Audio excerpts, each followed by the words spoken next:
Hey there, this is Dutch and you're watching Redstone for Beginners, Lesson 3. In this episode I'm basically going to be talking about pistons. So that will be pistons and all the things that you would mostly want to be doing with them and explaining that stuff. So let's get started here. Now this first bit's going to be something that has a relation to last lesson because last lesson we basically used this principle that if a piston gets a one-tick pulse, a sticky piston, it will uh, push the block but not pull it back with it, and if you press it again it will pull it back. This is basically a pulse limiter, which is a small bit of circuitry which shortens a pulse. So we get the standard pulse from the button right here, which is about 1 second, and that gets shortened to a one tick pulse. So the piston acts like that. And then what we have over here is basically a diode, and this is just a redstone torch on top of the piston.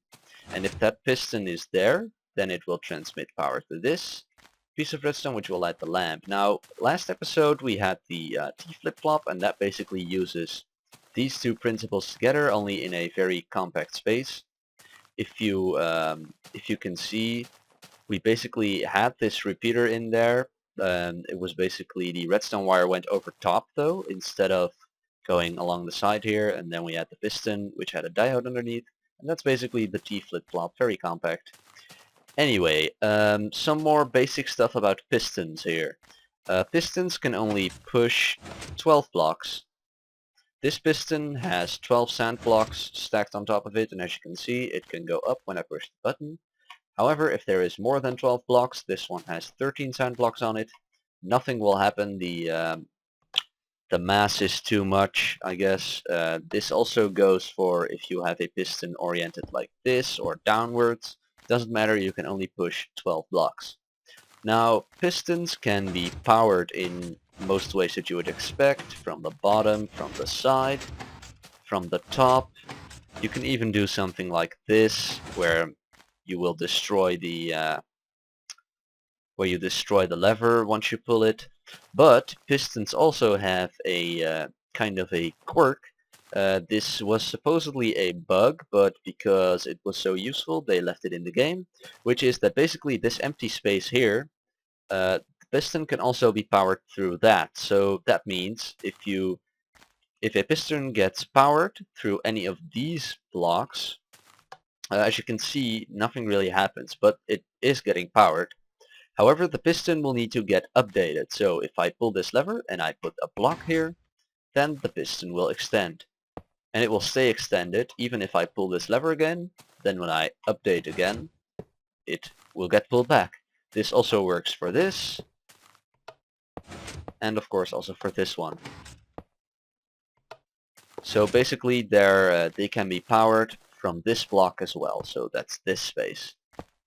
This allows us to do some pretty interesting things, which we will get to later. This also means that we can run a power line like this along the top of pistons, and it will power them all.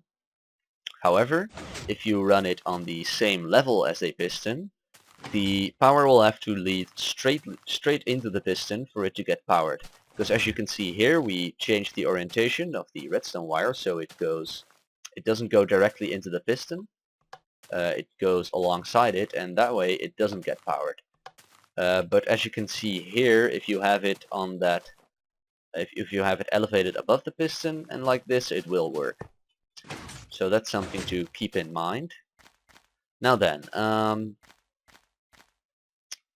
pistons can also be used to block water or lava, like this. Now as you can see here, I used a block, but this will also work with just the piston arm that will also block water. So you don't need to have a sticky piston with a block attached to it.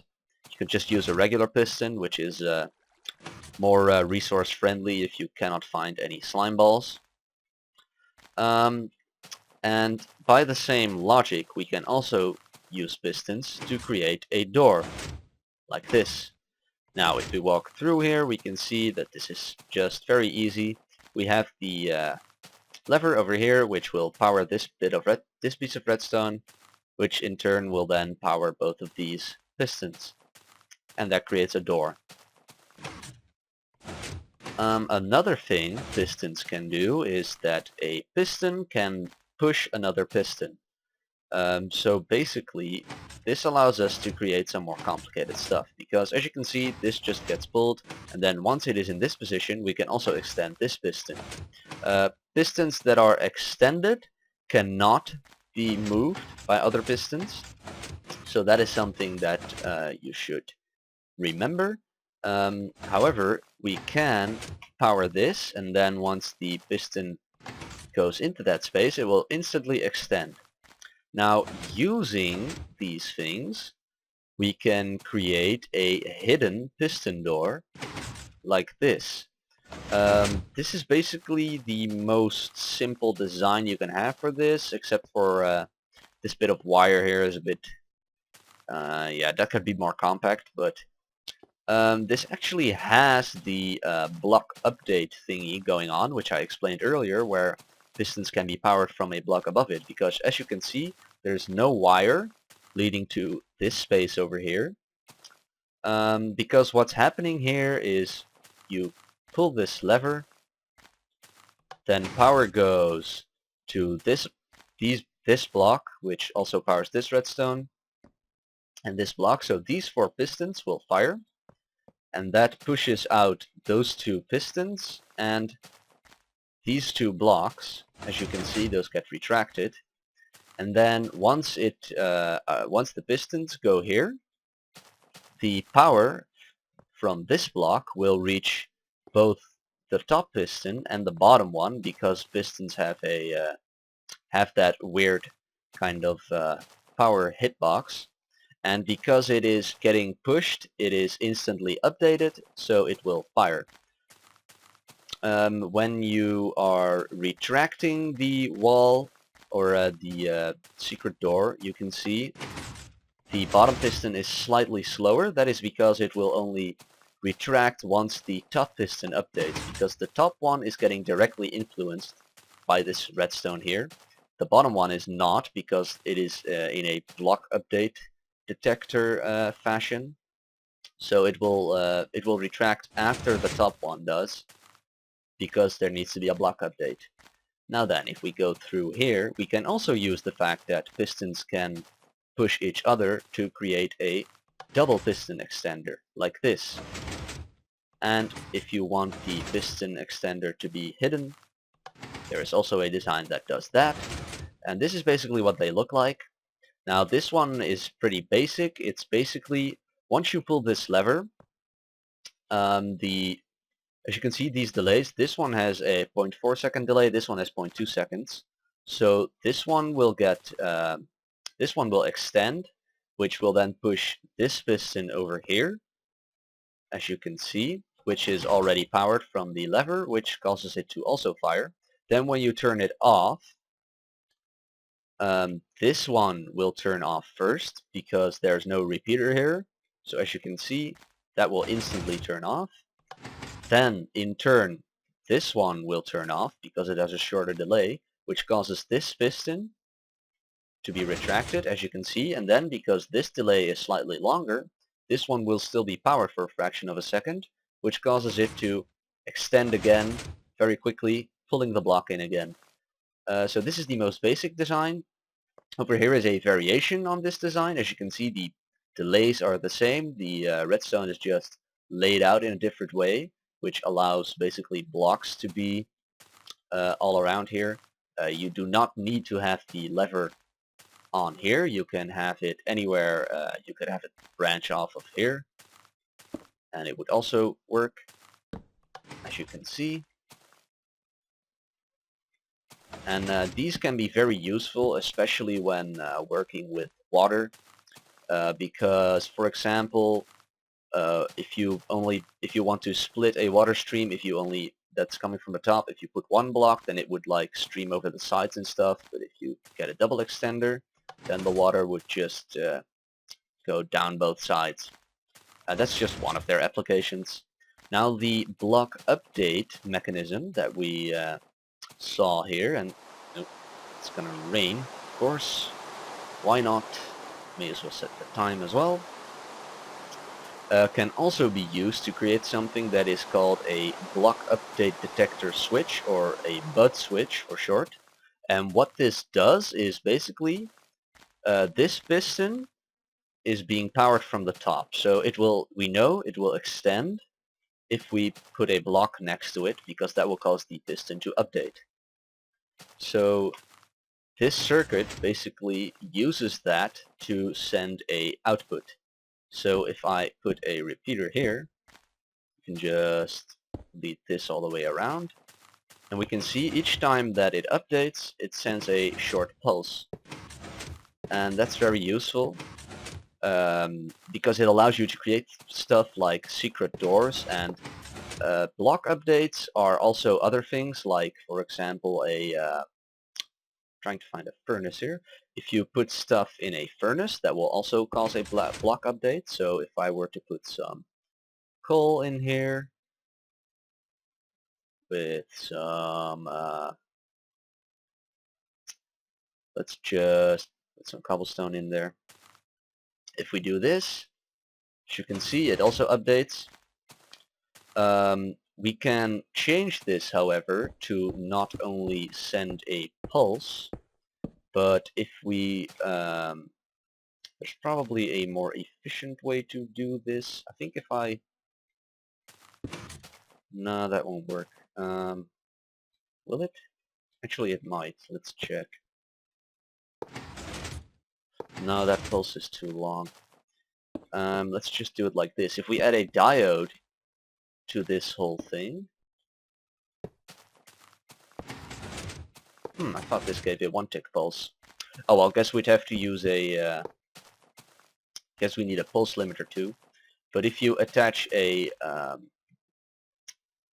whatchamacallit, a 1-tick pulse diode to this, so you can basically attach this to a T flip-flop. There are some compactor designs that integrate the T flip-flop in the design itself, but I'm ashamed to say I did not research that enough.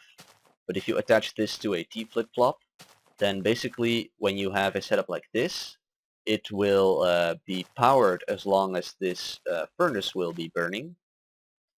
And then it will be unpowered when it stops burning. So you could make something like a light, or a light here, which will burn when the, oops. You could make a light which burns while the furnace is running. This is another design of T flip-flop.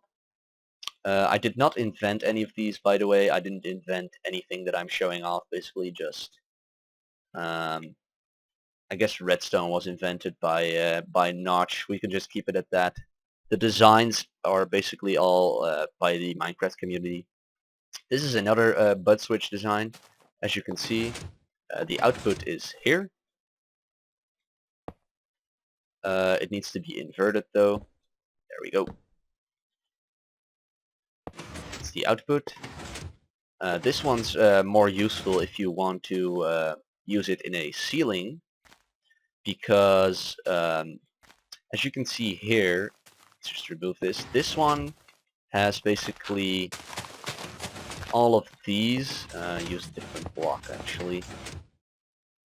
This one has all of these.